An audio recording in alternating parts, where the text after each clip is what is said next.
Seiring perjalanan waktu dia sudah terbiasa di dalam, ya, ternyata mereka anak yang baik. Ya itulah kesulitan kami ketika anak-anak tersebut kan berbagai karakter, ada yang keras, mudah salah paham dengan temannya.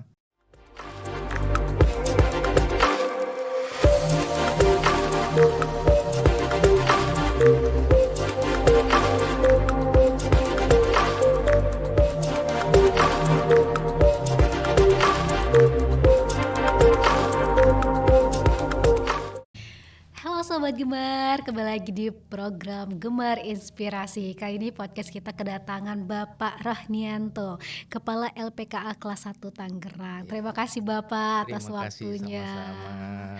Nah ini mungkin Bapak bisa sapa dulu nih Sobat Gemar yang akan menonton podcast kita pada kali ini. Assalamualaikum warahmatullahi wabarakatuh, sahabat Gemar, saya Rahnianto, Kepala Lembaga Pembinaan Khusus Kelas 1 Tangerang.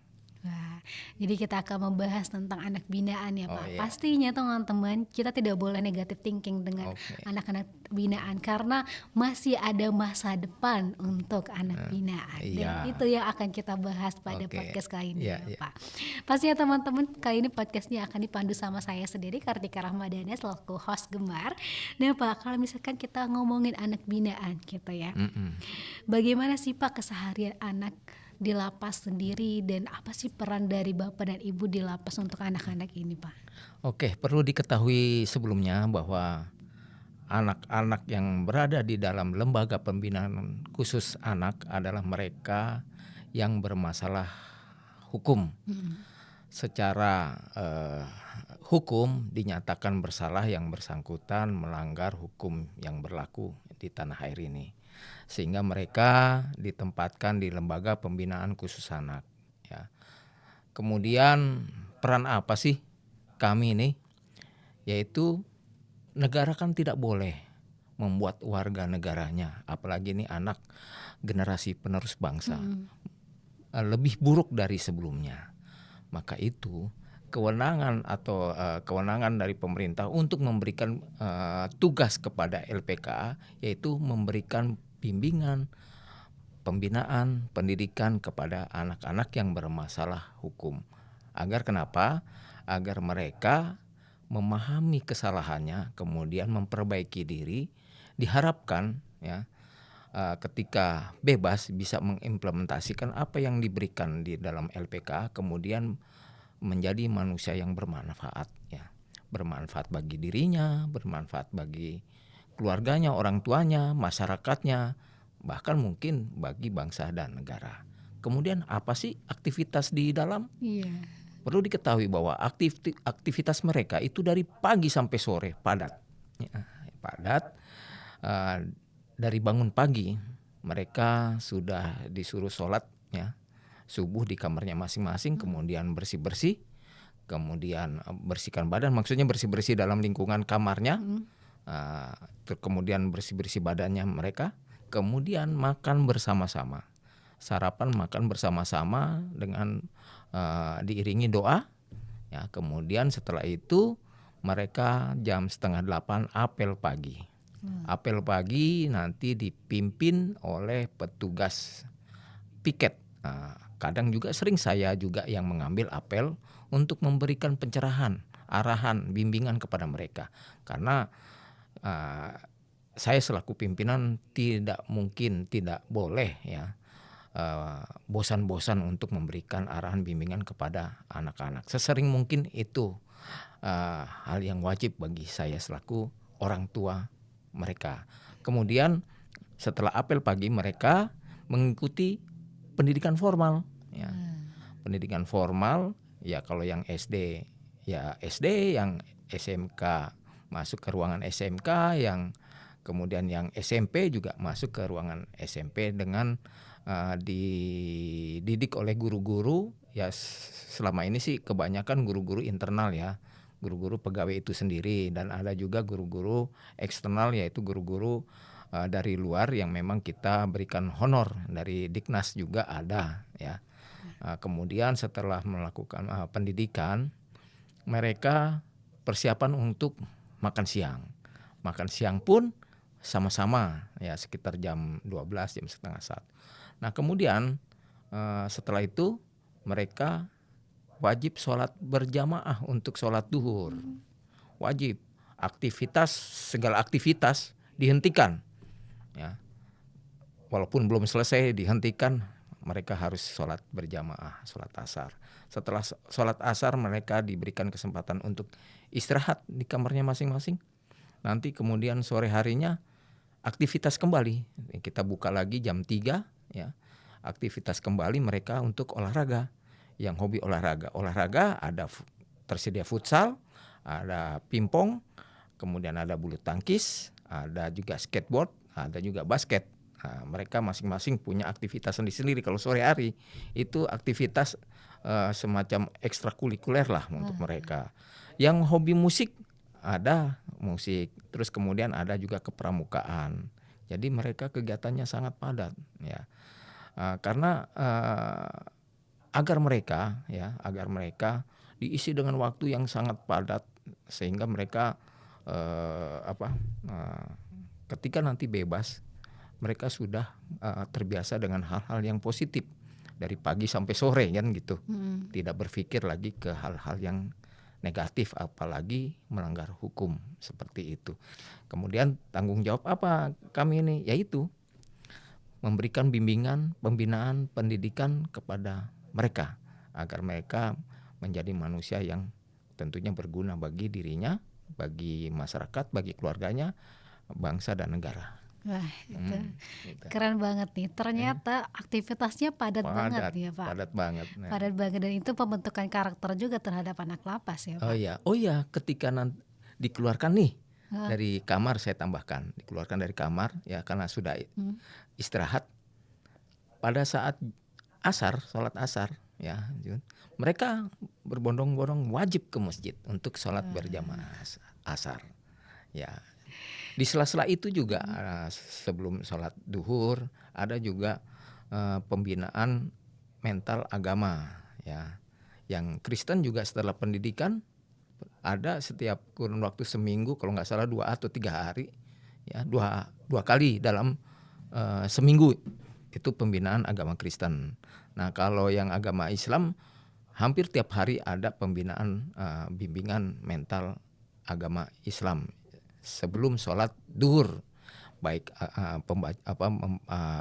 pembelajaran baca Al-Quran, terus kemudian tauziah, kemudian belajar ceramah. Mereka diberikan kesempatan untuk belajar ceramah seperti itu. Wah, padat sekali.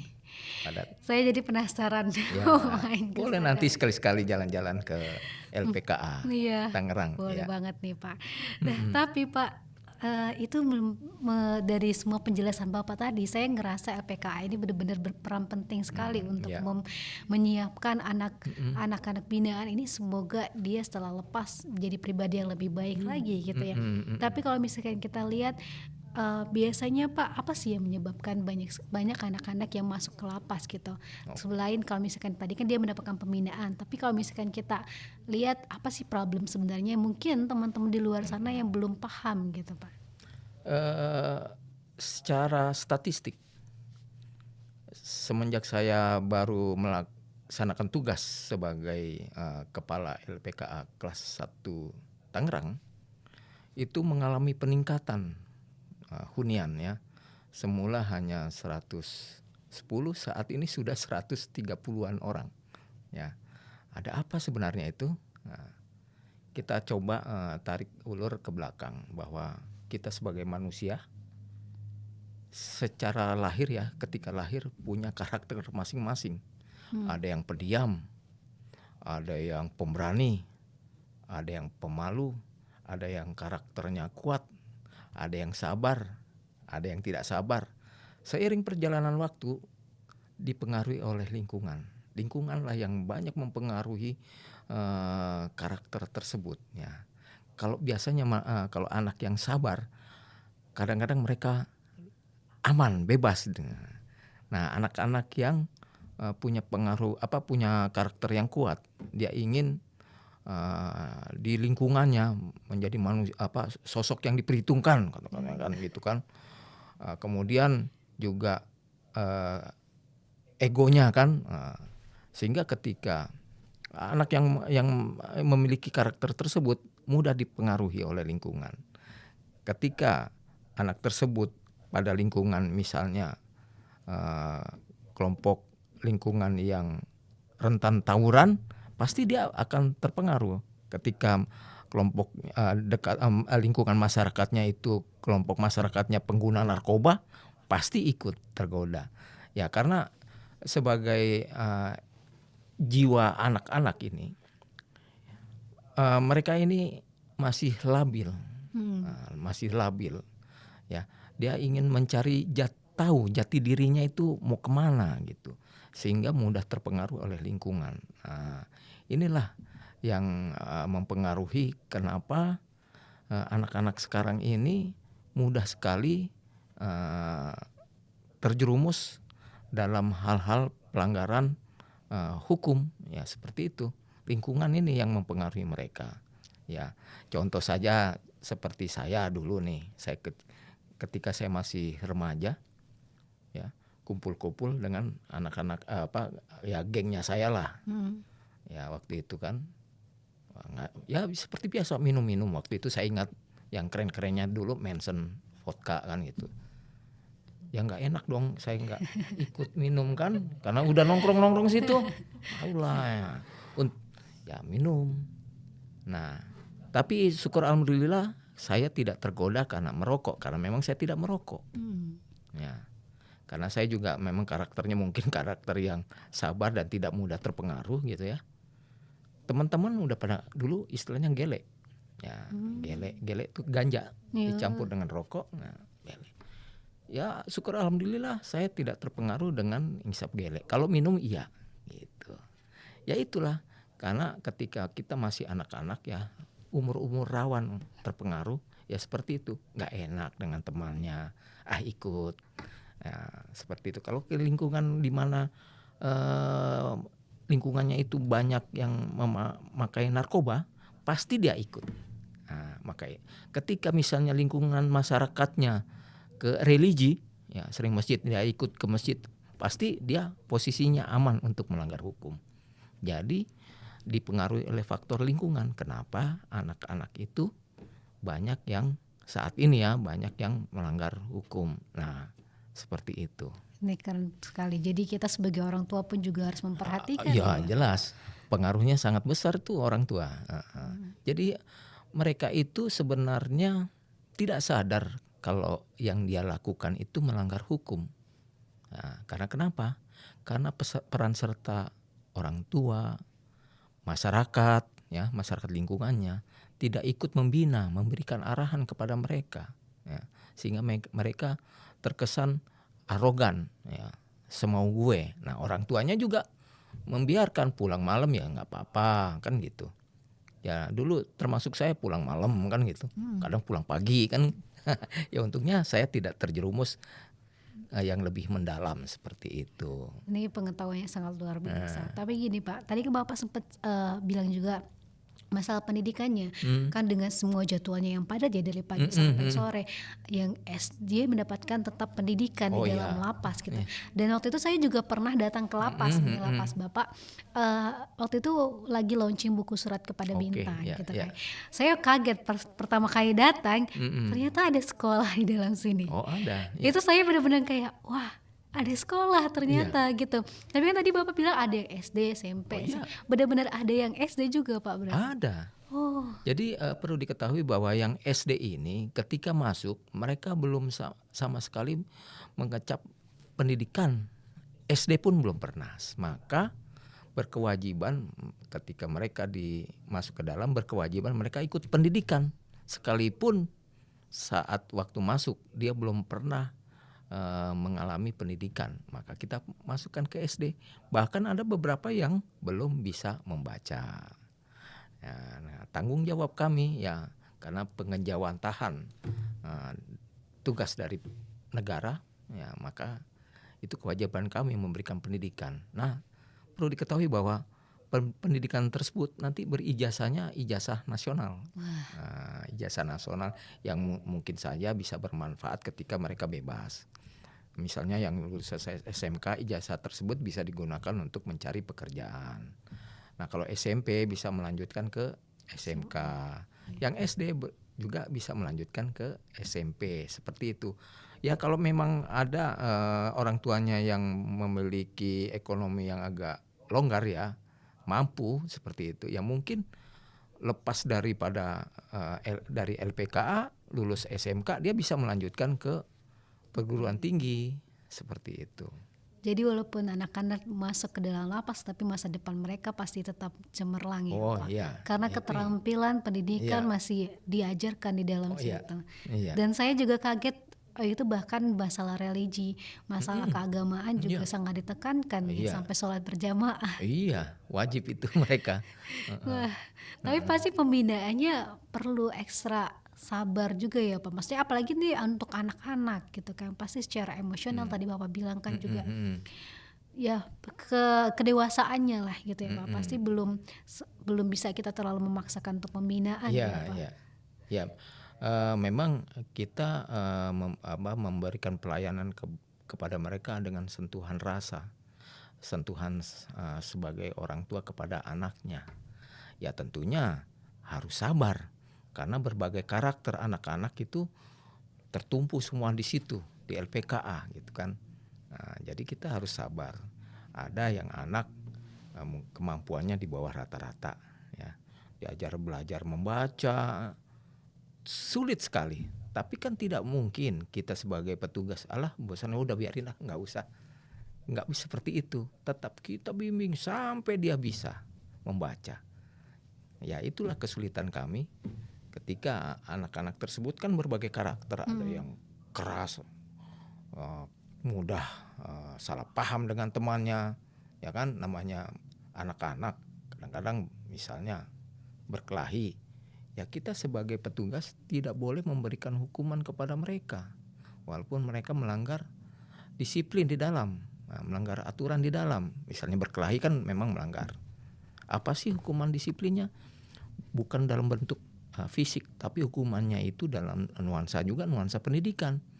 Ya, karena kamu melanggar, seminggu kamu bersihkan kamar mandi.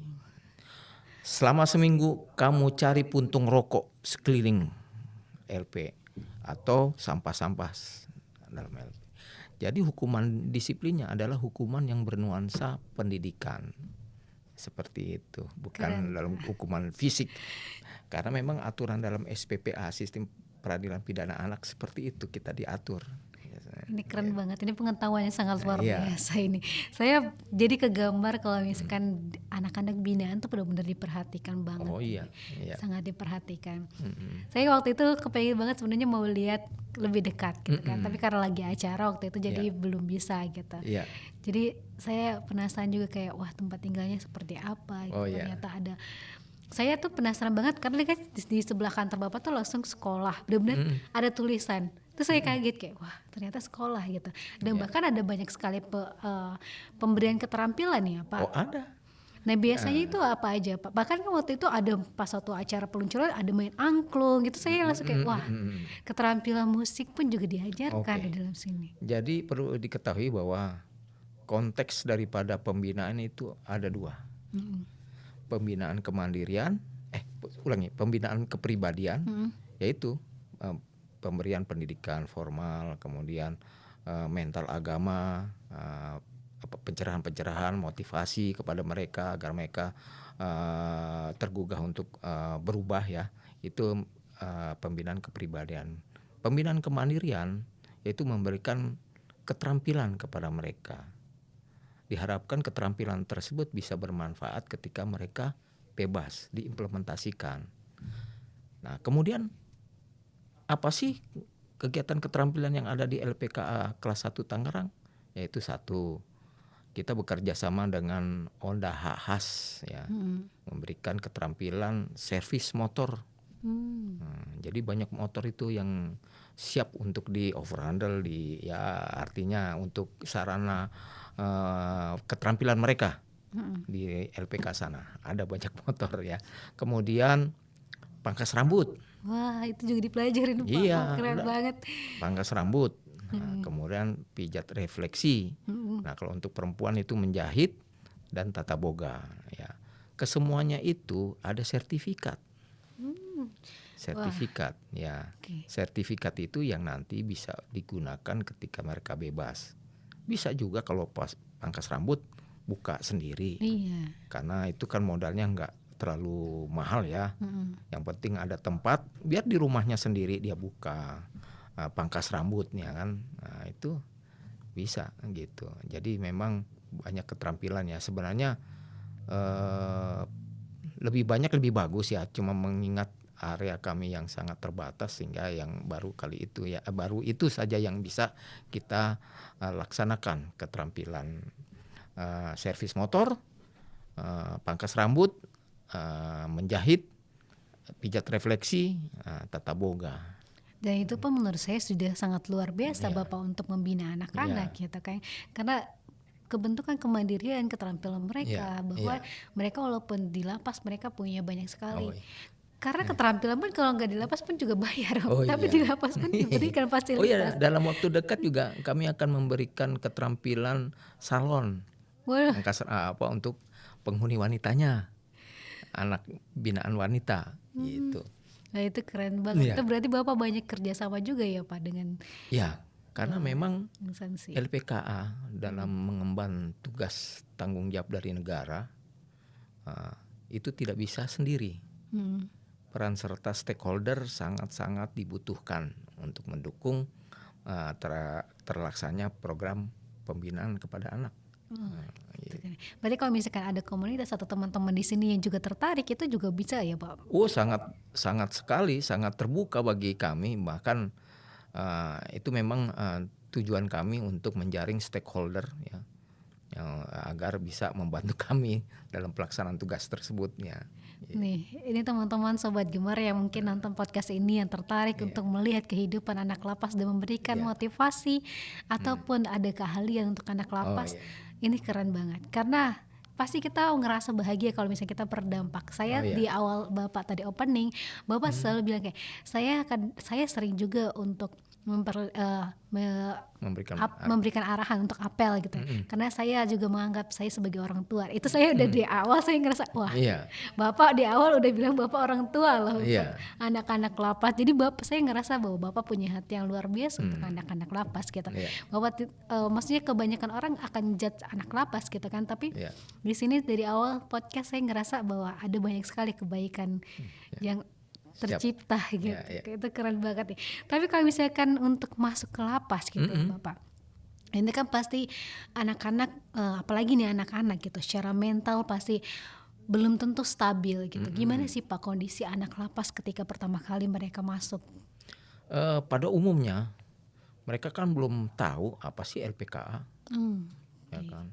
Pasti di pemikirannya wah pasti kejam nih dia. Namanya penjara lah istilahnya. Walaupun itu diperuntukkan anak-anak, mereka nervous ya.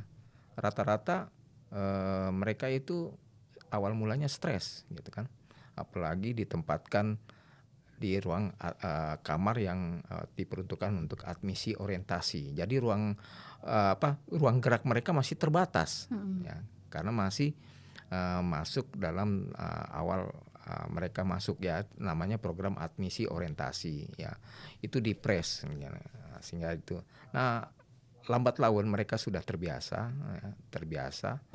dan ternyata saya bisa menilai seiring perjalanan waktu dia sudah terbiasa di dalam ya, ternyata mereka anak yang baik, bukan anak yang kategori ya misalnya arogan atau nakal. Toh ternyata mereka bisa mengikuti aturan yang berlaku di dalam LPKA. Dan jarang loh terjadi mereka salah paham berkelahi, sama sekali nggak ada. Selama saya memimpin ya, mereka ikuti aturan. Suruh bangun pagi, makan bersama, ikut apel. Tertib ya, nggak ada barangkali mereka mengeluh dan lain-lain dengan adanya kegiatan yang sangat padat itu. Keren sekali gitu. Nah, tapi Pak, dari semua banyak anak binaan gitu, itu kan bahkan mereka kemarin sempat bikin buku juga. Tapi ada gak sih Pak, ngelihat banyak sekali anak binaan Bapak, ada mungkin salah satu anak atau mungkin beberapa kelompok anak yang menurut Bapak ada kisah inspiratif dari mereka yang akhirnya membuat oh ternyata bisa bangun nih anaknya gitu. Mungkin ada Bapak mengenal Yang XX itu ya, yang iya. bekas anak binaan. Iya mungkin anak binaan atau mungkin ada kisah inspiratif sendiri yang Bapak dapatkan setelah Bapak ada di LPKA 1 Tangerang ini Pak. Ya, kisah inspiratif ya secara signifikan memang saya tidak dapat datanya.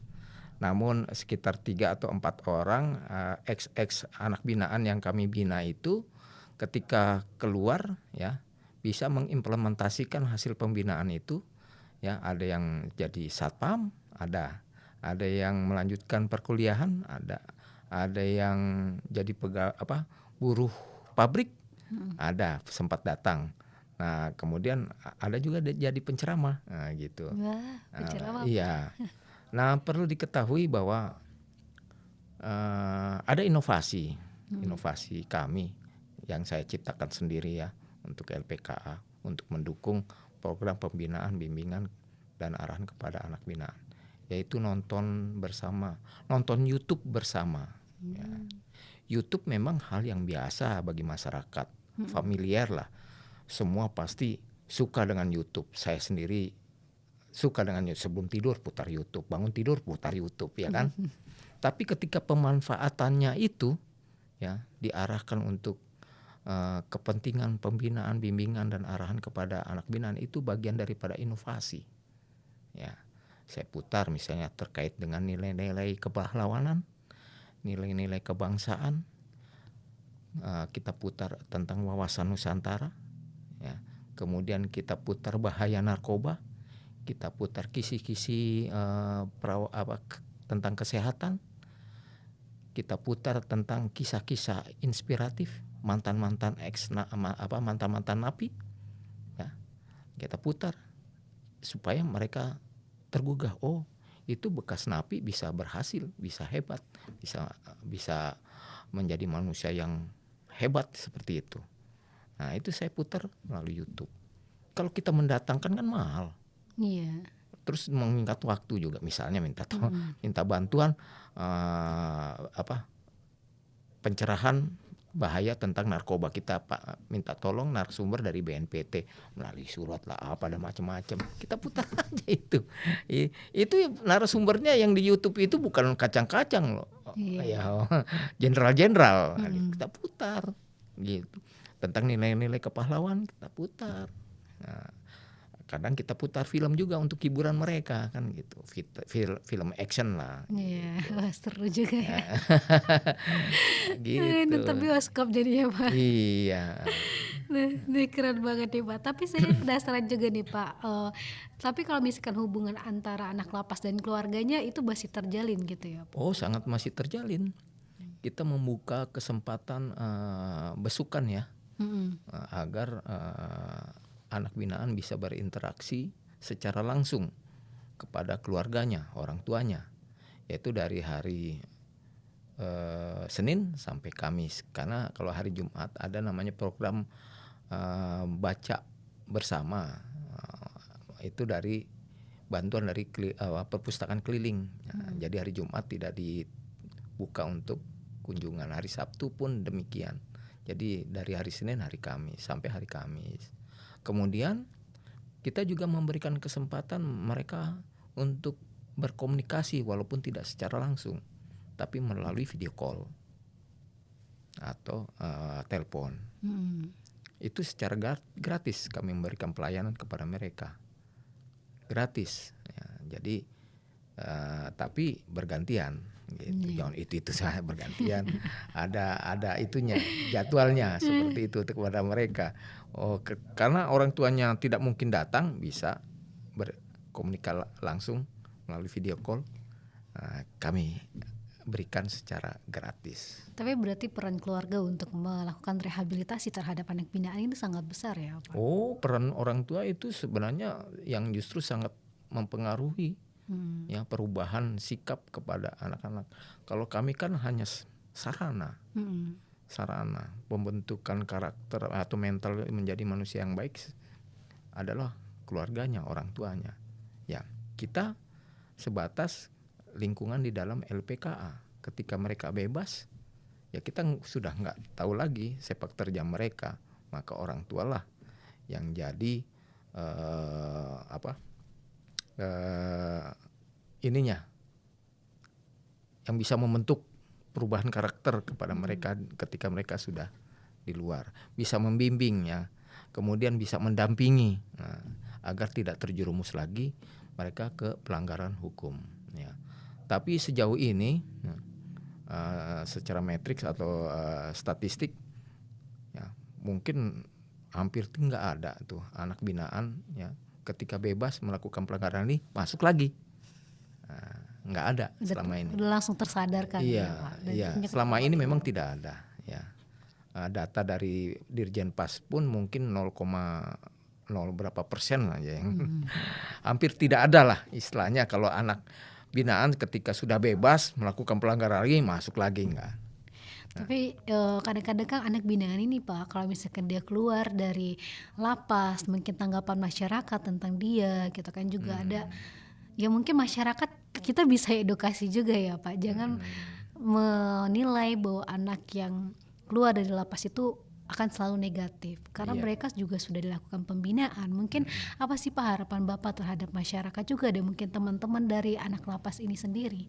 Ya, saya berharap sebagai pembina anak-anak binaan di dalam LPK, ketika mereka bebas tentunya masyarakat harus bisa menerima keberadaan mereka, karena tidak selamanya manusia itu jahat, ya. Apalagi mereka sudah dilakukan pembinaan.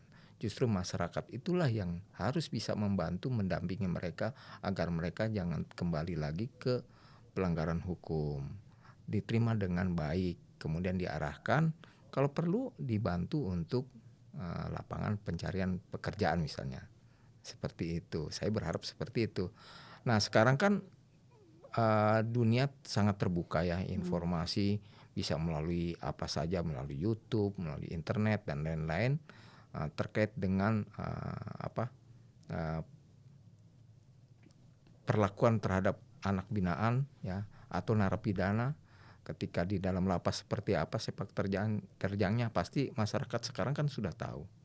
Nah makanya ketika mereka bebas, ya masyarakat harus punya berkewajiban untuk menerima mereka dengan dengan positif lah. Iya.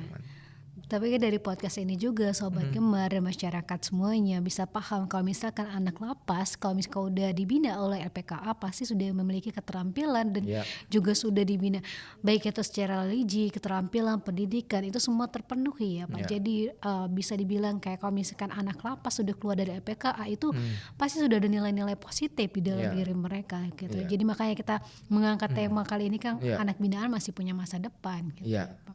Tapi mungkin Pak ada pesan-pesan nih yang ingin Bapak sampaikan juga kepada anak-anak muda, bahwa anak muda itu juga harus bisa memanfaatkan masa muda dengan lebih baik, kemudian lebih menjaga lingkungan juga gitu. Ya saya harapkan kepada anak-anak muda sebagai penerus bangsa, ya gunakan kesempatan sebaik-baiknya usia muda kalian, kemudian mengisi kegiatan-kegiatan yang positif yang dapat berguna untuk masa depannya, ya semogalah menjadi manusia yang berguna bagi dirinya, bagi masyarakat, lingkungan, kemudian bagi bangsa dan negara. Isi dengan kegiatan-kegiatan yang positif yang bisa bermanfaat untuk diri kalian sendiri. Gitu. Itu keren banget Bapak. Terima kasih banyak Bapak. Banyak sekali pembelajaran yang saya dapatkan selama podcast sama Bapak, dan ini merubah sudut pandang bahwa misalkan anak lapas itu benar-benar masih punya masa depan yang cemerlang. Dan kita teman-teman yang punya kelebihan, keterampilan atau mungkin dalam hal materi dan sebagainya dan ingin berbagi ke anak lapas pun untuk bisa membina anak lapas, memotivasi mereka itu bisa banget ya Oh, Pak. bisa banget. Karena kalau misalkan kata Bapak tadi kita terbuka untuk stakeholder gitu ya. Iya, iya. Jadi teman-teman yang mau ikut berkontribusi juga untuk anak lapas dan mungkin bersama-sama Gemar juga nanti pergi Iya. ke lapas bisa sekali hubungin admin Gemar. Iya. Oh iya. Nanti Iya. kita bisa Iya. bareng-bareng ke lapas, kita kasih motivasi, kita Iya. ajak nonton bareng dan kita yakinkan bahwa anak lapas, kalau misalkan teman-teman lapas yang lagi ada di lapas, Oh iya. kalau misalkan keluar nanti kita bisa bersinergi bareng. Oh iya. Nanti bisa juga kita lakukan PKS, apa-apa saja kegiatan yang ditawarkan oleh Gemar misalnya untuk mendukung pelaksanaan pembinaan kepada anak binaan. Welcome. Kita juga senang Welcome Pak sekali. Gemar, ya untuk apa Gemar ya. Iya, dan nanti mungkin teman-teman yang mau bersinergi pasti perlu banget ya Pak. Iya, Dan saya iya. benar-benar sangat terharu dengan Iya. cerita Bapak pada hari Iya. ini karena menurut saya gak semudah itu untuk membina anak-anak gitu. Iya. Pasti punya kesabaran yang luar Oh iya. biasa gitu. Iya. Dan saya ngerasa saya berdoa semoga itu jadi amal jariah juga Ya, buat amin. Bapak. Gak kerasa juga Pak ngobrol sama Bapak Iya. ini udah mau hampir 1 jam gitu. Iya. Dan saya benar-benar berterima kasih Bapak sudah meluangkan waktu. Bahkan kita udah atur jadwal beberapa minggu ya Pak, akhirnya Iya. bisa terlaksana juga di hari ini. Ya, saya juga mengucapkan terima kasih kepada penyelenggara, pihak Gemar ya memberikan kesempatan saya untuk memberikan informasi, berbagi pengalaman, berbagi pengetahuan terkait dengan apa yang dilakukan oleh LPKA kelas 1 Tangerang dalam rangka pembinaan, bimbingan, arahan kepada anak binaan agar mereka memiliki masa depan yang cerah, cemerlang, seperti itu. Seperti salah satu buku yang diciptakan oleh anak lapas, Iya. Anak Binaan, itu Surat Kepada Bintang. Nah. Itu teman-teman yang kepo sama bukunya, kisah Iya. mereka bisa sekali untuk Iya. kepoin juga gitu karya-karya anak lapas ini. Dan kalau misalkan teman-teman mau cari informasinya nanti jangan lupa untuk cek caption di Iya. YouTube ini karena kita akan memberikan link informasi supaya kita bisa sama-sama bersinergi dan saling berdampak Iya. gitu. Nah teman-teman jangan lupa nih untuk cek juga kegiatan LPKA 1 Tangerang dan jangan lupa juga untuk follow Instagram @generasi emas berkarya karena kita banyak sekali kegiatan positif dan kita akan melakukan forum Gemar Batch 2 Pak. Jadi kita juga melakukan pembinaan juga kepada seluruh anak muda Indonesia. Iya. Dan mungkin teman-teman dari manapun teman-teman dari Sabang sampai Merauke kita tidak pernah membedakan agama, tidak pernah membedakan suku dan lain sebagainya karena kita paham bahwa kita bersama untuk menginspirasi Pak. Iya. Dan mungkin nanti kita Bapak juga bisa sharing dengan anak-anak Gemar untuk mereka edukasi juga Siap. Bapak. Terima Ya. kasih banyak teman-teman. Terima kasih. Jangan lupa untuk subscribe channel YouTube-nya Denny Widya CBC. Don't forget to like, share, dan komen teman-teman. Jangan lupa juga untuk follow selain Gemar mungkin nanti ada Instagramnya LPKA 1 juga bisa dikepoin Instagramnya founder kita @denny_CBC. Teman-teman jangan lupa juga untuk kasih komen positif di dalam YouTube ini dan saya terima kasih Bapak podcast kita sampai di sini dan ini benar-benar sangat Terima kasih menginspirasi. sama-sama ya. Oke, teman-teman Sobat Gemar sampai jumpa di podcast selanjutnya. Bye bye.